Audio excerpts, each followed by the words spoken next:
How to become a CFO in the USA.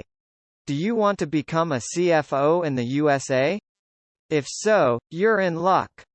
This blog post will teach you everything you need to know about how to make that dream a reality.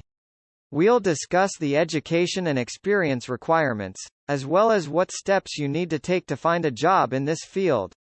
So whether you're just starting out on your career journey or are looking for a new challenge, keep reading for all the information you need to become a successful CFO in the USA. Education and experience requirements. To become a CFO in the USA, you'll need to have a strong education and plenty of experience in financial management. Most employers will require at least a bachelor's degree in accounting or finance, and many will also want you to have an MBA or other advanced degree. You'll also need several years of experience in financial analysis and management, so be sure to highlight your skills and accomplishments in this area when you're applying for jobs. Steps to take. Once you have the education and experience required for a CFO position, it's time to start looking for jobs.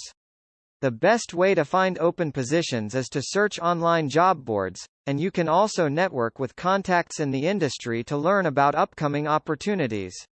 It's also important to prepare your resume and cover letter carefully, and make sure you tailor them to each job you apply for. Final thoughts. Becoming a CFO in the USA is not an easy task, but it's definitely worth it. With the right education and experience, you can have a successful career in this field. So if you're interested in making a difference in the world of finance, be sure to follow the steps outlined in this blog post and start your journey to becoming a CFO today.